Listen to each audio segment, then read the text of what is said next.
Mari kita berdoa sebelum kita mendengarkan kebenaran firman Tuhan.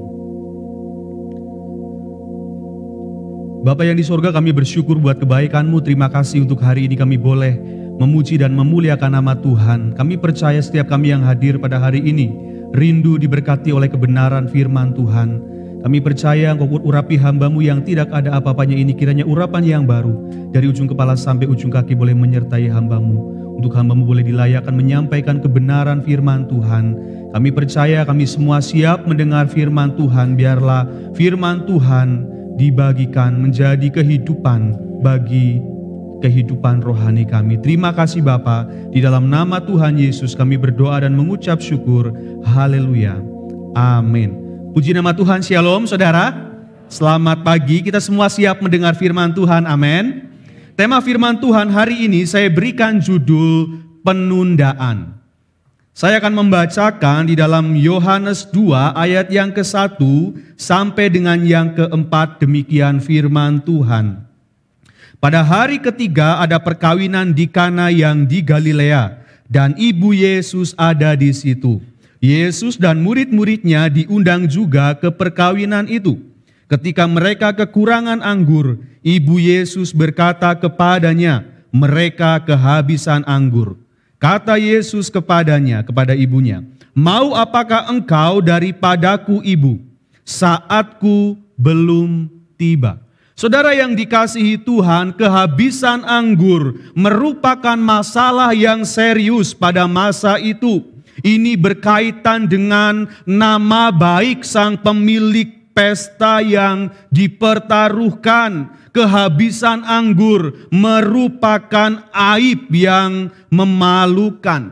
Mengetahui hal ini, Maria peduli kepada pemilik pesta terhadap masalah yang sedang dihadapi. Masalah kehabisan anggur jangan sampai diketahui oleh para tamu. Sementara para tamu sedang menikmati sisa anggur di ruang pesta, di belakang anggur sudah habis. Kita bisa mengetahui situasinya. Oleh sebab itu kemudian Maria meminta kepada Yesus untuk segera melakukan sesuatu dengan berkata, mereka kehabisan anggur. Di sini saya melihat Maria percaya Yesus mampu melakukan sesuatu. Amin, saudara.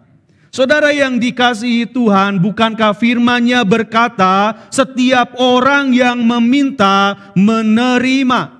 Maria meminta kepada Yesus dan Maria akan menerima apa yang dimintanya. Namun yang menjadi masalah Maria ialah ia menuntut Yesus untuk segera melakukan apa yang dimintanya. Maria anggap diri dapat atur Yesus. Maria mau Yesus segera melakukan sesuatu menurut waktu yang diinginkannya. Maria memang ibu jasmani dari Yesus. Namun Maria lupa dia juga adalah murid Yesus. Yesus adalah penciptanya. Yesus adalah Tuhannya. Sebagai murid dan sebagai ciptaan, saudara, Maria harus tunduk kepada Yesus sebagai Tuhannya. Saudara yang dikasihi Tuhan, Yesus mempunyai waktunya sendiri untuk bertindak. Maria, manusia, saya dan saudara tidak dapat atur Tuhan, tidak dapat juga menghentikan Tuhan. Amin, saudara. Saudara yang dikasihi Tuhan, perhatikan, Maria meminta kepada Yesus dengan kalimat, mereka kehabisan anggur. Dan kemudian Yesus menjawab permintaan Maria dengan kalimat, mau apakah engkau daripadaku ibu? Saatku belum tiba. Saatku belum tiba itu juga berarti saatku akan tiba. Kita melihat saudara, Maria meminta dan Maria akan menerima. Amin. Namun bukan menurut waktunya Maria, Maria akan menerima menurut waktunya Tuhan. Katakan amin. Kita meminta dan kita akan menerima, namun bukan menurut waktunya kita, namun menurut waktunya Tuhan. Saya melihat Maria berada di antara meminta dan menerima. Waktu di antara meminta dan menerima itulah yang saya sebut sebagai penundaan. Katakan sama-sama penundaan. Saudara yang dikasihi Tuhan, saya melihat kesabaran daripada Maria menunggu waktunya Yesus, menanti dengan sabar saat Yesus melakukan mujizatnya. Kalau kita melihat kata Ibrani untuk kesabaran adalah salvanut. Akar kata yang sama dengan kata beban atau sifot. Dan pengangkut atau pembawa sabal. Jadi saudara, kalau kita mau mengerti, kesabaran dapat dipahami sebagai kemampuan untuk memikul beban. Beban itu seringkali dapat berupa waktu atau beban penantian. Siapa di sini yang sedang menanti sesuatu boleh angkat tangan? Macam-macam penantiannya saudara, amin ya. Tapi kita mau sabar, amin saudara. Saudara yang dikasihi Tuhan, kalau saudara baca dalam Alkitab bahasa Inggris, dikatakan ada long suffering, panjang sabar. Hal ini berkaitan dengan patience atau kesabaran. Jadi saudara, panjang sabar berkaitan dengan kesabaran yang bertahan lama. Kesabaran dengan ketekunan, dengan keteguhan. Dibutuhkan kesabaran dan panjang sabar untuk menerima janji-janji Tuhan, untuk menerima jawaban doa, untuk menerima pertolongannya, bahkan untuk menerima mujizatnya. Di dalam Ibrani 6 ayat yang ke-15 dikatakan, Abraham menanti dengan sabar dan dengan demikian ia memperoleh apa yang dijanjikan kepadanya. Saya percaya saudara dan saya memahami masa penundaan merupakan masa yang genting bagi orang percaya. Apalagi kita hidup di zaman yang segala sesuatunya ingin serba cepat. Betul saudara? Kita ingin segala sesuatunya serba cepat. Kita kurang dapat menerima penundaan. Kalau kita melihat budaya instan, budaya ketidaksabaran menjadi norma pada zaman ini. Kita menginginkan segala sesuatunya serba cepat. Ponsel yang cepat. Ada yang punya ponsel cepat atau ponsel lelet? Jaringan internet yang cepat. Kalau lemot saudara kita mulai emosi. Betul saudara? Saya enggak saudara mungkin.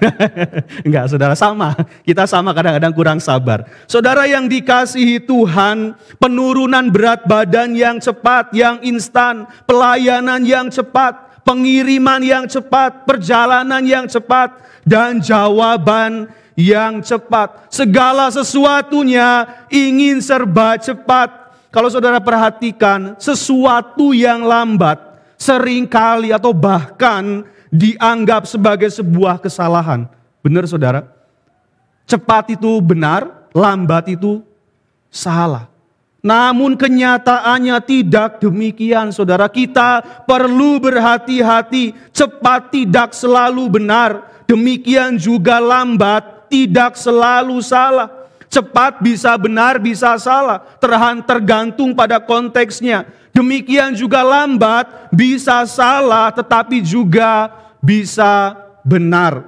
Namun yang pasti ialah dibutuhkan patience, kesabaran untuk penantian yang sebentar. Amin. Dan dibutuhkan long suffering, panjang sabar untuk penantian yang lama. Saudara yang dikasihi Tuhan, Alkitab berkata kasih itu sabar. Sabar menanggung segala sesuatu, bahkan kesabaran juga merupakan buah Roh Kudus yang seringkali kita mengabaikannya. Kita menjadi marah, kita menjadi frustasi dan gelisah. kita tidak menerima apa yang kita minta, kita tidak kunjung mendapatkan jawaban dari doa-doa yang kita berikan kepada Allah. Ketika kita menjadi marah, kemudian iblis membuat kita berpikir bahwa penundaan Allah artinya penolakan Allah. Kita percaya Allah menolak permintaan kita. Kita percaya Allah menolak doa-doa kita. Menjadi iman kita lemah. Kita punya pikiran dan perasaan kemudian meragukan Allah. Kita kehilangan pengharapan. Namun pada hari ini saya mau katakan bahwa penundaan Allah tidak berarti penolakan Allah. Amin, saudara. Saudara yang dikasihi Tuhan, Yesus tidak menolak permintaan Maria. Yang Maria perlu lakukan menunggu waktunya Tuhan. Amin. Saudara, yang perlu kita lakukan menunggu waktunya Tuhan. Kita percaya pengabulan doa merupakan rencana Allah. Tetapi kita juga harus mengerti penundaan juga adalah merupakan rencana Allah. Katakan amin.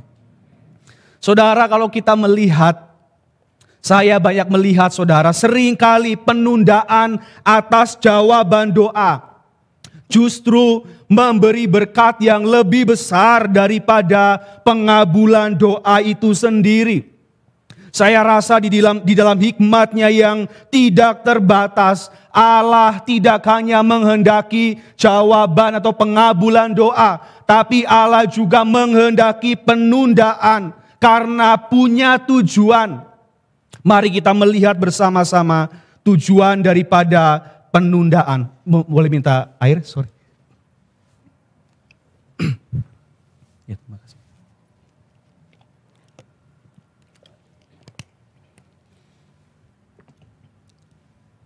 Saudara yang dikasihi Tuhan, tujuan daripada penundaan yang pertama supaya kita menjadi cukup dewasa secara rohani untuk menerima berkat yang kita minta. Kita percaya Allah mengetahui yang terbaik untuk kita anak-anaknya karena Dia Bapa yang baik. Namun Allah tidak hanya tahu yang terbaik, Allah juga tahu kapan waktu yang terbaik kita menerima hal itu. Saya rasa sebagai orang tua kita harus mengetahui yang terbaik untuk anak-anak kita. Amin, saudara. Tetapi tidak cukup sampai di situ. Kita juga harus tahu kapan hal itu baik bagi anak-anak kita. Karena saya percaya pemberian terbaik diberikan pada waktu yang tepat. Karena kenapa saudara? Hal yang baik apabila diberikan pada waktu yang salah bisa mendatangkan atau menjadi suatu kutuk dan bukan berkat. Briel anak kami umur 2,5 tahun. Biasanya kalau lihat mamanya lagi masak, saudara ngirisin sayuran, dia ikut di situ, dia mulai ambil sayur, nggak masalah, ambil sayur nggak bahaya. Tapi dia mulai minta pisau, saudara. Saudara, pisau itu baik untuk memotong sayur, itu berguna bagi alat dapur, betul saudara? Tetapi apakah itu baik buat anak usia 2,5 tahun? Saya rasa Briel akan memegang pisau ketika dia sudah cukup dewasa. Untuk saat itu saya tidak berikan, karena kalau diberikan bukan sayur yang kepotong, tangannya bisa terpotong. Saudara yang dikasihi Tuhan, percayalah bahwa penundaan membuat kita cukup dewasa rohani untuk menerima apa yang kita minta. Tetapi penundaan juga punya tujuan supaya berkat menjadi kebutuhan sekunder, bukan lagi menjadi kebutuhan yang utama. Saudara perhatikan, sangat mudah untuk memuaskan hati kita kepada berkat dan bukan kepada Sang Pemberi berkat. Pada pemberiannya, bukan pada Sang Pemberi. Jadi saudara yang dikasihi Tuhan, apabila Allah Sang Pemberi berkat sudah menjadi yang utama di dalam kehidupan kita daripada berkat-Nya, barulah kita benar-benar siap untuk menerima berkat itu. Amin saudara. Firman Tuhan berkata Ibrani 11 ayat yang ke-6, bahwa Allah memberi upah kepada orang yang sungguh-sungguh mencari Dia. Upah diberikan kepada pribadi yang mencari Allah, yang bukan mencari berkat-Nya. Ketika saya merenungkan hal ini, ada yang menarik mengenai iman Abraham. Saya undang kita untuk memperhatikan di dalam Ibrani 11 ayat yang ke-9 sampai dengan yang ke-10. Demikian firman Tuhan. Karena iman ia diam di tanah yang dijanjikan itu, seolah-olah di suatu tanah asing, dan di situ ia tinggal di kemah dengan Ishak dan Yakub, yang turut menjadi ahli waris janji yang satu itu. Sebab ia menanti-nantikan kota yang mempunyai dasar, yang direncanakan dan dibangun oleh Allah. Saudara perhatikan, Abraham diam di tanah yang dijanjikan oleh Allah, seolah-olah sebagai satu tanah asing. Dia di situ menanti-nantikan kota yang dibangun oleh Allah. Kalau kita mau melihat ke belakang saudara, Allah berjanji akan membawa Abraham ke negerinya, ke milik pusakanya yang sudah dijanjikan Allah. Dan kemudian Allah menepati janji itu. Tetapi yang menarik saudara, ketika Abraham sampai ke negeri yang dijanjikan Allah, dia menerima berkat Allah. Berkat itu sudah tidak lagi menjadi yang utama. Katakan amin. Saudara perhatikan, bagi Abraham ada sesuatu yang jauh lebih berharga dari berkat Allah, yaitu hadirat Allah. Saya kok kenapa cukup yakin saudara, ketika dalam perjalanannya mencapai tanah yang dijanjikan Tuhan, berkat tanah itu segala-galanya bagi Abraham. Tetapi ketika perjalanan mencapai tanah itu, dan ketika Abraham sudah menerima tanah yang dijanjikan Tuhan, bukan tanah itu segala-galanya, tapi Tuhan sudah menjadi segala-galanya. Saudara yang dikasihi Tuhan, saya percaya berkat-berkat Allah bukan tujuannya. Berkat-berkat Allah merupakan alat yang dipakai oleh Allah untuk menarik kita kepadanya. Katakan amin. Paulus berkata, maksud kemurahan Allah ialah menuntun kita kepada pertobatan. Jadi saudara yang dikasihi Tuhan, Allah mengizinkan penundaan sampai kita mengasihi Dia karena dirinya sendiri, bukan karena apa yang telah kita dapat dari Dia, bukan karena apa yang Dia telah lakukan bagi kita.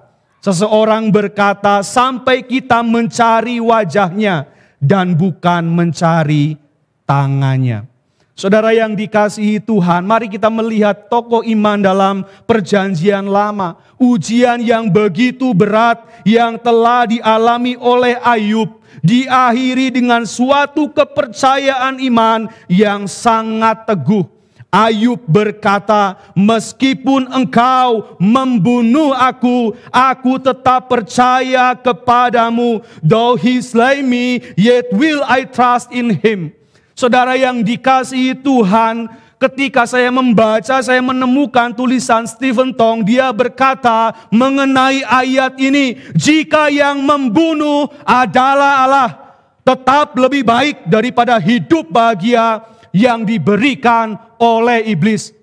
Jika yang membunuh adalah Allah, itu lebih baik daripada jika menerima berkat dari iblis. Saudara yang dikasihi Tuhan, biarlah setiap kita menjadikan Allah segala-galanya dan bukan berkat yang kita terima. Saudara yang dikasihi Tuhan, Allah lebih menghargai iman orang percaya yang merindukan persekutuan dengan dirinya daripada yang hanya merindukan berkat-berkatnya. Bukankah Yesus menegur banyak orang ketika mereka mencari Yesus, bukan mencari pribadinya, tapi mencari makanan jasmani, mencari roti. Tuhan tidak berkenan terhadap hal-hal itu. Saudara yang dikasihi Tuhan, ada dua tingkatan iman, yaitu iman sebagai suatu tindakan awal, dan yang kedua iman sebagai suatu tindakan yang berkesinambungan atau terus-menerus. Hal ini dikatakan oleh Rasul Paulus di dalam Roma 1 ayat yang ke-17, dikatakan demikian. Sebab di dalamnya nyata kebenaran Allah yang bertolak dari iman dan memimpin kepada iman, seperti ada tertulis, orang benar akan hidup oleh iman. Tingkat yang pertama, iman yang membawa kita kepada Yesus karena kebutuhan kita. Itu baik, kita punya masalah datang kepada Yesus, kita sakit berdoa minta kepada Yesus. Kita punya pergumulan keuangan datang kepada Yesus, percaya kepada Yesus, itu baik, itu tingkatan yang pertama. Namun kita harus melihat tingkat yang selanjutnya, ialah iman yang bertahan saat kebutuhan tidak kunjung terpenuhi. Katakan amin. Saudara yang dikasihi Tuhan, dalam menghadapi masa penundaan, masa di antara meminta dan menerima, masa di antara berdoa dan jawaban doa, penting sekali kita memiliki iman yang bertahan. Katakan sama-sama, iman yang bertahan. Di dalam kehidupan sehari-hari, Allah menghendaki kita mempraktekkan iman yang bertahan ketika segala sesuatu terlihat mustahil, terlihat tidak pasti. Iman yang bertahan dibutuhkan membuat kita tetap percaya kepada janji-janji Allah yang pasti. Iman yang bertahan membuat kita tetap memandang Allah dan tidak teralihkan. Saudara yang dikasihi Tuhan, mari kita membaca satu kisah yang menarik di dalam Markus 5 ayat yang ke-22 sampai dengan yang ke-24b. Dikatakan demikian. Datanglah seorang kepala rumah ibadat yang bernama Yairus. Ketika ia melihat Yesus, tersungkurlah ia di depan kakinya dan memohon dengan sangat kepadanya, anakku perempuan sedang sakit, hampir mati. Datanglah kiranya dan letakkanlah tanganmu atasnya, supaya ia selamat dan tetap hidup. Lalu pergilah Yesus dengan orang itu. Saudara, anaknya sakit hampir mati, kira-kira kalau Yesus mengatakan akan pergi, pengennya cepat-cepat enggak saudara? Anak kita mau meninggal nih, tiba-tiba kita datang kepada dokter supaya dokter segera memeriksa anak kita. Kita perlu pengen cepat-cepat enggak saudara? Pasti saudara ya, kita pengen cepat-cepat supaya anak kita tertolong, atau setidaknya anak Yairus tertolong. Yesus pergi ke sana, tetapi ada beberapa penundaan kalau kita melihat. Dikatakan penundaan yang pertama, yang harusnya bisa cepat tapi enggak cepat, jadi lambat saudara. Markus 5 ayat yang ke-24b. Orang banyak berbondong-bondong mengikuti dia dan berdesak-desakan di dekatnya. Saudara, kita bisa memahami kondisi saat itu Yesus begitu banyak orang yang mengerumuni, perjalanan tidak lancar, pasti tersendat-sendat karena ada begitu banyak orang. Tapi Yairus tetap sabar, dia percaya bahwa Tuhan akan ke rumahnya. Sekalipun ada penundaan karena orang banyak berdesak-desakan, jalannya enggak lancar. Namun yang kedua saudara, ada penundaan yang kedua. Ketika Yairus menyaksikan perempuan pendarahan yang 12 tahun sakit kemudian disembuhkan dan diselamatkan oleh Yesus. Saya rasa ini menjadi pemandangan yang luar biasa bagi Yairus. Kalau kita membaca ayat yang ke-25 sampai yang 34, cukup panjang saudara. Penundaan yang kedua, Yesus harus melayani perempuan pendarahan. Tetapi apakah Yairus merasa itu sesuatu yang masalah buat Yairus? Tidak saudara. Saya tidak melihat Yairus kemudian harus tergesa-gesa. ke rumahnya bersama dengan Yesus supaya anaknya dapat sembuh.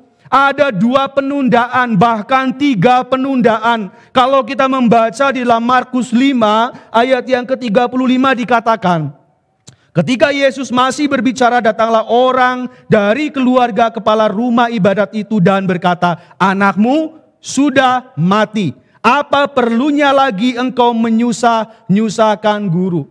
Tidak hanya penundaan, mereka mencoba untuk menghentikan Yesus. Mereka mencoba untuk membatalkan agendanya Yesus. Apakah bisa? Tidak, saudara.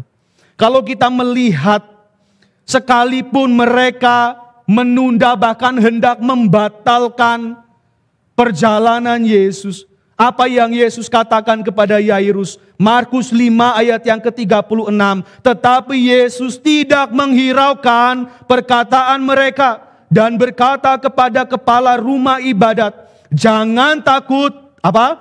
"Percaya saja." Dalam terjemahan versi Filipus dikatakan, "Jangan takut, percaya saja terus." Saudara yang dikasihi Tuhan, Yesus akan ke rumah Yairus. Sekalipun ada banyak penundaan-penundaan, itu tidak menghentikan atau menghalangi Yesus untuk menolong Yairus. Karena Yairus percaya, kita melihat kalau kita baca, anak Yairus yang mati itu dibangkitkan kembali. Berikan kemuliaan buat Tuhan Yesus Kristus. Saudara yang dikasihi Tuhan, saya percaya ketika kita percaya di dalam masa penundaan, kita terus percaya kepada Tuhan, ada sesuatu yang terjadi di depan. Ada waktu Tuhan yang terbaik yang Dia akan nyatakan kepada setiap kita. Saudara, saya di tempat ini ingin memberikan satu kabar baik untuk kita semua. Saudara mau dengar? Amin. Ketika setiap pengkhotbah ada di depan mimbar, saya percaya setiap pengkhotbah tidak akan pernah memberikan kabar buruk. Dan saya pun hari ini akan memberikan kabar baik untuk kita semua. Kabar baiknya adalah tidak ada hal yang tidak dapat dibereskan oleh mujizat. Katakan amin.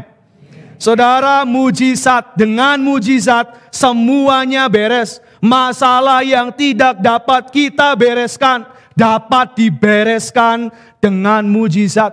Segala sakit penyakit yang mungkin sulit menurut manusia dapat sembuh dengan seketika oleh mujizat. Yang buta melihat, tuli mendengar, lumpuh berjalan, orang yang mati bahkan dibangkitkan, kanker sembuh, penyakit jantung sembuh. Itu terjadi, dapat terjadi seketika dengan mujizat. Segala sesuatu yang tidak mungkin menurut ukuran manusia, itu mungkin bagi Allah. Saudara yang dikasihi Tuhan, kalau kita kembali kepada mujizat di Kana, mengubah air menjadi anggur, itu mustahil bagi manusia. Adakah di tempat ini yang dapat mengubah air menjadi air anggur? Saya rasa tidak ada, tetapi itu mungkin bagi Yesus. Dengan melakukan mujizatnya, segala sesuatu terjadi. Saudara yang dikasihi Tuhan, mari kita melihat, selain untuk menyatakan kemuliaannya, tujuan Yesus melakukan mujizat, mengubah air menjadi anggur, ialah untuk menyelamatkan si pemilik pesta dari rasa malu. Amin, saudara. Mereka malu kalau kehabisan anggur, tapi Yesus menyelamatkan pemilik pesta dari rasa malu. Saudara yang dikasihi Tuhan, saya percaya kalau kita mengetahui di dalam kehidupan kita juga Yesus, Allah akan menyelamatkan kita. Apa yang tidak mungkin bagi manusia, mungkin bagi Allah.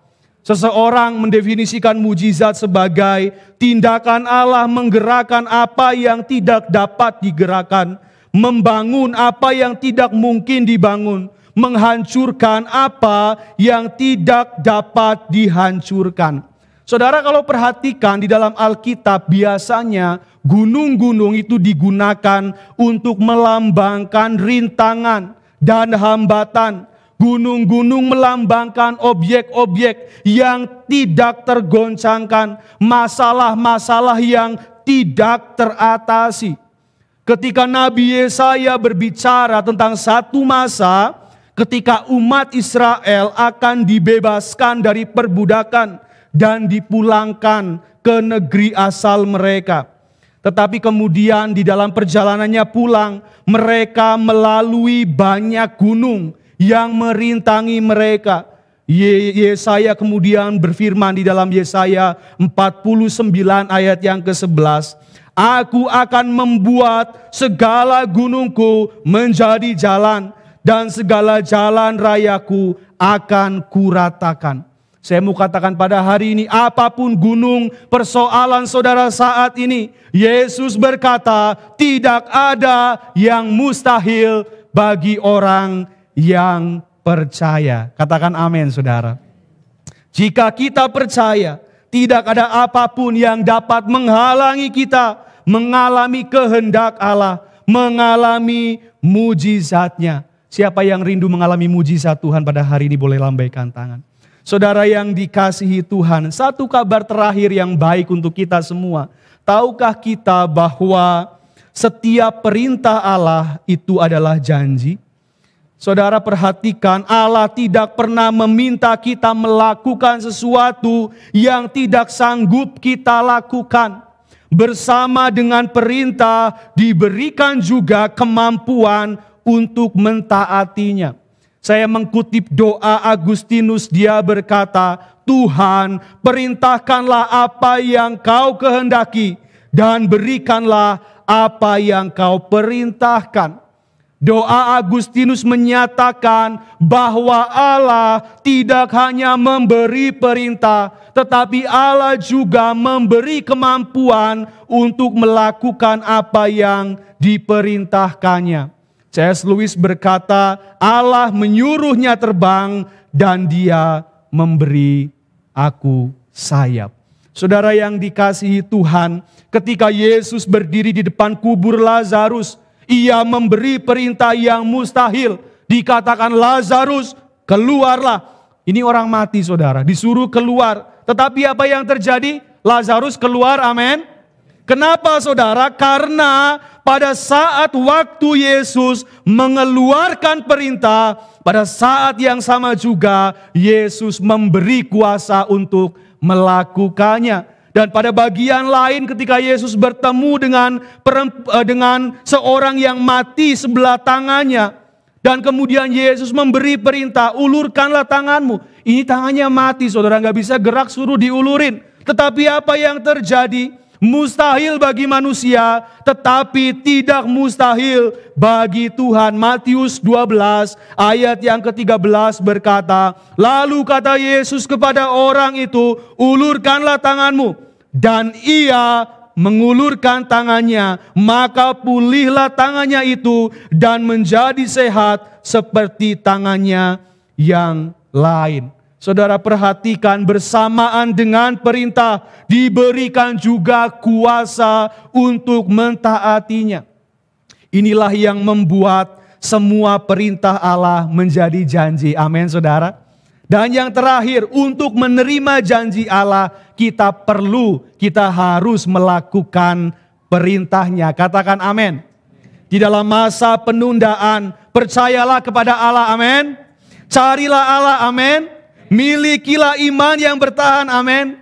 Milikilah kesabaran dan panjang sabar, amin, saudara. Nantikan keselamatan dari Allah. Nantikan Allah menyatakan pertolongan dan mujizatnya. Saya percaya semua di tempat ini sedang dalam masa penundaan. Tetapi biarlah kita melakukan kehendak Allah ini. Dan ketika kita melakukan kehendak Allah, itu menjadi janji yang akan kita terima. Katakan amin. Berikan kemuliaan buat Tuhan Yesus Kristus. Mari saudara, kita akan bersama-sama menyanyikan satu pujian. Saya undang untuk pemain musik dan WL. Saya rindu kita bersama-sama menyanyikan satu pujian, Jangan Menyerah. Saya berharap saudara bisa menyanyikan bersama-sama. Kita mau merenungkan kebaikan Tuhan. Ketika saudara di dalam masa penundaan, ingat saudara, iman yang sama yang membebaskan kita dari masalah. Iman yang sama juga yang memampukan kita berjalan melewati masalah itu. Saudara yang dikasihi Tuhan, saya undang bangkit berdiri bersama-sama. Kita akan menyanyikan satu pujian ini. Jangan pernah menyerah. Tuhan tak pernah janji.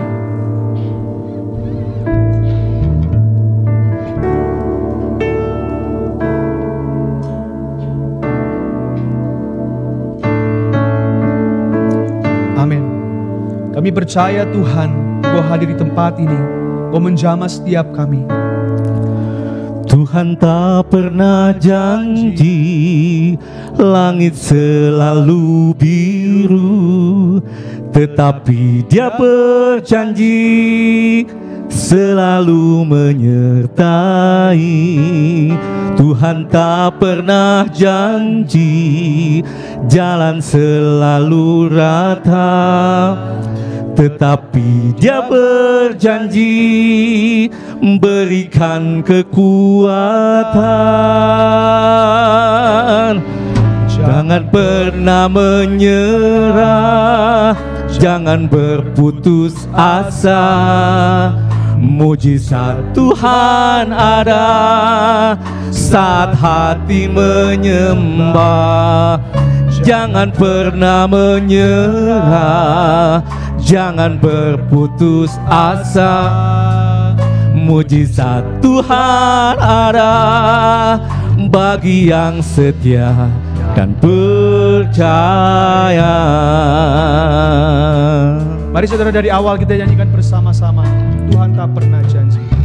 Tuhan tak pernah janji langit selalu biru, tetapi Dia berjanji selalu menyertai. Tuhan tak pernah janji jalan selalu rata, tetapi Dia berjanji berikan kekuatan. Jangan pernah menyerah, jangan berputus asa. Mujizat Tuhan ada saat hati menyembah. Jangan pernah menyerah, jangan berputus asa. Mujizat Tuhan ada bagi yang setia dan percaya.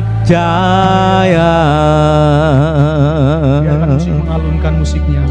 Saudara yang dikasihi Tuhan, pada hari ini saya mengundang saudara. Jika ada saudara yang hari ini sedang mengalami persoalan, permasalahan hidup yang begitu berat, engkau berkata kepada Tuhan, ini mustahil Tuhan, aku tidak mampu. Masalah yang mungkin saudara anggap, aku tidak bisa mengatasi ini sendirian. Atau mungkin saudara sedang mengalami masa penundaan yang begitu panjang. Sudah sekian lama aku meminta, aku memohon kepada Tuhan, tapi tidak kunjung melihat jawaban itu. Engkau di dalam masa penundaan. Saudara yang dikasihi Tuhan, percayalah bahwa waktu Tuhan, waktu yang terbaik. Saya mau berdoa untuk saudara. Tuhan Yesus, aku berdoa pada hari ini melihat setiap jemaat Tuhan. Setiap kami yang sedang di dalam masa penundaan. Kami percaya penundaan bukan penolakan Allah. Penundaan adalah waktu di mana kami akan meminta dan menerima. Waktu di antara meminta dan menerima. Kami percaya kepada Tuhan. Aku berdoa pada hari ini buat setiap kita yang sedang mengalami pergumulan berat, sakit, penyakit, yang sedang merindukan mujizat Tuhan. Aku berdoa kiranya Tuhan memberikan kepada mereka kesabaran, memberikan kepada mereka keteguhan iman yang kuat. Kami percaya sampai mereka kemudian melihat ada pekerjaan tangan Tuhan yang melawat mereka. Yang sakit Tuhan boleh sembuhkan, yang memiliki permasalahan Tuhan boleh lepaskan. Dalam hal keuangan Tuhan boleh memberkati mereka. Kami percaya Tuhan, pemeliharaan Tuhan sempurna bagi setiap kami. Terima kasih buat kebaikan Tuhan bagi mereka yang mungkin pada hari ini sedang berjuang dalam kehidupan rohani. Aku merasa jauh dari Tuhan. Aku merasa aku tidak dapat meninggalkan dosa-dosaku. Aku berdoa, Tuhan Mampukan mereka untuk kembali kepada Tuhan. Bawa mereka kepada Tuhan, untuk mereka boleh hidup di dalam kehendak Tuhan dan menikmati kebaikan-Mu. Terima kasih buat anugerah Tuhan yang mau selesai berbicara, tapi biarlah Roh Kudus terus berbicara di dalam setiap hati kami dan menghidupkan kehidupan kami dalam takut akan Tuhan. Terima kasih Bapa, di dalam nama Tuhan Yesus kami berdoa.